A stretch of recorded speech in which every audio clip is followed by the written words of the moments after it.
আরে ভাই মন তো ভরলো না এই রিপোর্ট দেখে। ওর বাড়ি কোথায়, বাবা মাকে, এই মা যেই মা এই সোনার ছেলের পেটে ধরছে তারও তো আমাদের সম্মান জানাতে হবে, তারা সালাম দিতে হবে না? তো এই কাজ ছোটখাটো রিপোর্ট না, বড় রিপোর্ট চাই। আর হ্যাঁ, ওকে বিভাগীয় পুরস্কার দেওয়া হোক, পুলিশ পদক দেওয়া হোক তারে। এবার আসেন দানকারী আফসোস লীগের আলাপে ফিরে আসি। আবার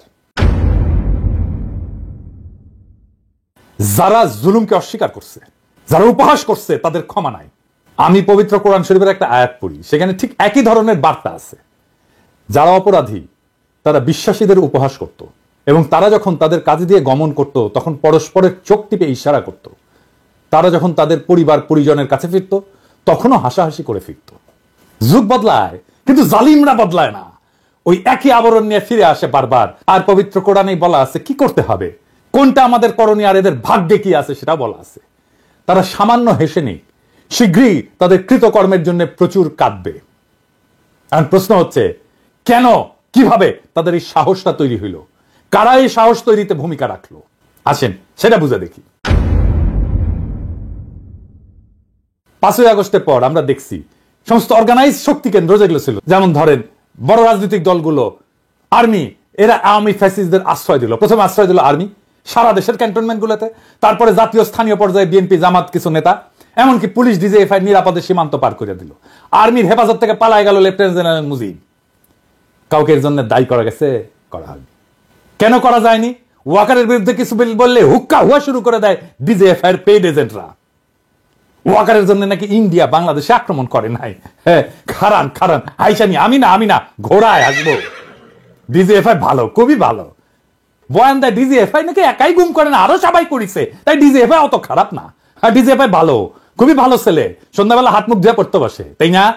যে আর্মি চিফ 5ই আগস্টে সারাক্ষণ ইন্ডিয়ান আর্মি চিফের সাথে কথা বলছে, হাসিনার বোনজামাই জন্য মেডিকেলি আনফিট হওয়ার পরে আর্মি চিফ হয়েছে, যার কমান্ডে আর্মি সবচেয়ে বেশি হত্যাকাণ্ড চালাইছে ছাত্র জনতার উপরে, যেই শহীদের শরীরে বেধা 66% গুলি আসছে আর্মির অস্ত্রাগার থেকে। আমার কথা না, জাতিসংঘের কথা। সেই আর্মি চিফ ইন্ডিয়া থেকে বাংলাদেশ বাঁচাইতেছে। হে খোদা, আমারে উঠায় না, নয়তো দড়ি ফেলাও, বায়ে উঠে যায়। এই বয়ান যারা বলে তারা কার স্বার্থ রক্ষা করে? এই বয়ান যারা বলে তারা কার ক্রীড়নক? এই বয়ান যারা বলে তারা কার পুতুল? তাদের কি নাচায় আমরা জানি। ছাগল নাচে খুঁটির জোর, আর এই খুঁটিটা কি সেটাও আমরা জানি। বাংলাদেশে হাসিনার পলায়নের সবচেয়ে বেশি ঝামেলা এখন কে পড়েছে? এটা বুঝলে আমরা সব রাজনীতি ফকফকা করে বুঝতে পারবো। আসেন সেটা বুঝে দেখি। সবচেয়ে বেশি ঝামেলায় পড়েছে মোদি। আন্দোলন বিপ্লব দমনে পুলিশের পোশাকে অন্য দেশের নাগরিকদের থাকার প্রমাণ মিলছে। আন্তর্জাতিক অপরাধ ট্রাইব্যুনালের চিফ প্রসিকিউটর বলছে নিজেই, প্রমাণ, অনুমান না। তার মানে প্রসিকিউশন হাসিনার বিরুদ্ধে না, ভারতের মোদিকে এখানে মামলায় ঢুকাবে। মোদির আরো সমস্যা আছে। বিএনপি সালাউদ্দিন সাহেবকে কিভাবে ঢাকা থেকে ধরে নেওয়ার পরে ইন্ডিয়া পাওয়া যায়, সুকরঞ্জন বালিকে কিভাবে হাইকোর্টের সামনে থেকে অপহরণ করার পরে ইন্ডিয়ার জেলে পাওয়া যায়। মোদিকে এটার জবাব দিতে হবে তো, ইন্ডিয়াকে রাষ্ট্র হিসেবে এটার জবাব দিতে হবে তো। হাসিনাকে তার দলের সব দুর্বৃত্তকে কেন আশ্রয় দিচ্ছে ইন্ডিয়া? আর কিভাবে বাংলাদেশের রাজনীতিতে হস্তক্ষেপ করছে সেটা তো আমরা জানি। হাসিনার অপরাধের সলিড এভিডেন্স পাওয়া গেছে জাতিসংঘ থেকে। আমরা করি নাই, প্রফেসর ইউনূস করে নাই, প্রফেসর ইউনূসের প্রশাসন করে নাই, করছে থার্ড পার্টি জাতিসংঘ। এইটার কোন যদি কিন্তু নাই, এর চেয়ে সলিড এভিডেন্স হয় না। বাংলাদেশের আদালতে বেইজ্জতি, এটা মোদি ঠেকাইতে চায়। এইটা ভারত রাষ্ট্রের জন্য জরুরি। কিভাবে ঠেকাবে? একটাই রাস্তা আছে, প্রফেসর ইউনূসকে যত দ্রুত সম্ভব বিদায় দেওয়া। প্রফেসর ইউনূসকে বিদায় দিতে পারলে বাংলাদেশের সবকিছু আগের অবস্থায় চলে যাবে। এইখান থেকে পাইছে সাহস, আবার আগের গৌরব, আবার হেডম নিয়ে আমরা আসতেছি। আর টাকা পয়সা তো আছেই, সবাই কিনে ফেলবে, এই হইতেছে প্ল্যান। সেই জন্য আগাম নির্বাচন, দ্রুত নির্বাচন, এই সমস্ত আলাপ তিস্তানিয়া প্রোগ্রাম করে আর এক্সিকিউট করে কি? দ্রুত নির্বাচন আর প্রফেসর ইউনূসের দ্রুত বিদায়, এই ইন্ডিয়ান প্ল্যান এক্সিকিউট করে। আপনারা বুঝে হোক না বুঝে হোক, ইন্ডিয়ান ব্যাগেজ কান্দে নিছেন। এই ব্যাগেজ আমরা মাইনা নেব না, কোনোদিন মাইনা নেব না। বাংলাদেশের রাজনৈতিক দলগুলো কখনো জনগণকে দেওয়া প্রতিশ্রুতি রাখে নাই। ইতিহাস সাক্ষী, 1990 3 জোটের রূপরেখা রাখে নাই। তত্ত্বাবধায়ক সরকারকে প্রশ্নবিদ্ধ করছে প্রথমে বিএনপি, বিচারপতির বয়স বাড়ায়। এরা ক্ষমতায় থাকার জন্য সবকিছু করতে পারে। বিএনপি নির্বাচনের আগে যাই বলুক এটা রাখবে না, সে কোনো সংস্কার করতে দিতে চায় না। নির্বাচন হইলে সবকিছু কইরা ফেলবো, এটা হইতেছে ওই সেই প্রেমিকের মতো, যে প্রেমিকার সামনে এসে তার সাথে প্রেম করার জন্য যা কিছু বলে সবকিছু মিথ্যা। ওই মিথ্যা কথা বলতেছে তারা। প্রেমিকার সামনে উত্তেজিত প্রেমিক এসে যা যা বলে না, বিএনপি তাই বলতেছে নির্বাচনের জন্য। কোনোটা রাখবে না, সে কোনো সংস্কারও করতে দিতে চায় না। আওয়ামী লীগ নিষিদ্ধের কথা বললে বলে জনগণ ঠিক করবে। আরে বাবা, জনগণ কেমনি ঠিক করবে?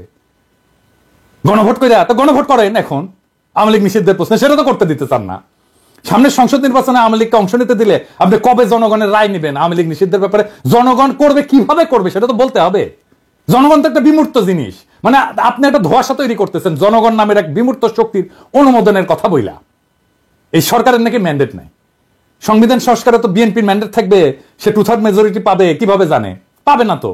তার মানে সংবিধান সে পাল্টাতে পারবে না। তখন বলবে আমরা কিভাবে পাল্টাবো, আমাদের তো মেজরিটি নাই। তারপরে প্রশ্ন থাকে, সে কি সংবিধানের মূলনীতি পাল্টাতে পারবে যদি মেজরিটি 2/3 মেজরিটি পায়ও? পারবে না। কারণ যে সংবিধানের অধীনে সে নির্বাচন করবে, শপথ নিবে, সেই সংবিধানের মূলনীতিকে সে পরিবর্তন করতে পারবে না। নির্বাচন হইলে কোনো বিচার হবে না, আপনারা লিখে রাখতে পারেন। মোদি আর ইন্ডিয়া আবার চিরজীবনের জন্য মাপ পেয়ে যাবে। ওই সংবিধানে থাকবে ধর্মনিরপেক্ষতা, গণতন্ত্র, বাঙালি জাতীয়তাবাদ আর সমাজতন্ত্র।